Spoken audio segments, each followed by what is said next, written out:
speaker is Rachel Fauss, followed by Daniel Toro.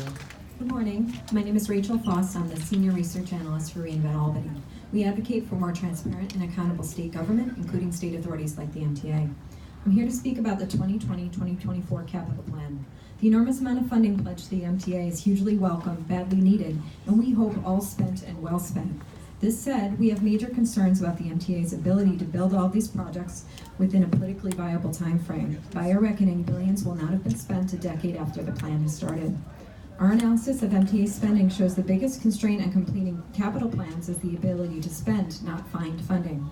Our analysis looks at expenditures, not commitments. Our 5 major findings are that 1, even optimistically, it will take the MTA more than 10 years to spend the nearly $55 billion in new funds.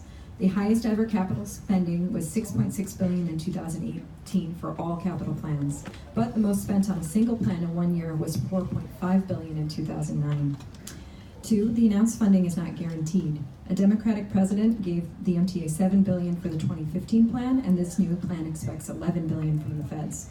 It also assumes New York City will pay $3 billion, and as we know from the mayor's letter this morning, there are a number of conditions he wants for that funding. Number 3, new proposed borrowing may negatively affect the operating budget. The plan relies on $10 billion of new borrowing, and the MTA already spends 17% of its operating budget on debt service.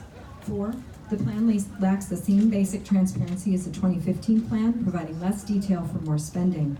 5, amendments to the 2015 and 2010 plan lack a clear, itemized list of changes and contain new, deferred, and rollover projects that are buried in pages of narrative text.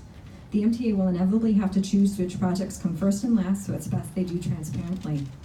We're asking for 1, an honest spending plan, 2, a clear implementation plan, 3, informative project listings showing commitments, expenditures, start and completion schedules for all projects, 4, a detailed debt analysis of how debt will affect the operating budget, and 5, an itemized list of all changes from the amendments to the 2010 and 2015 plans. Thank you for your consideration. Thank you.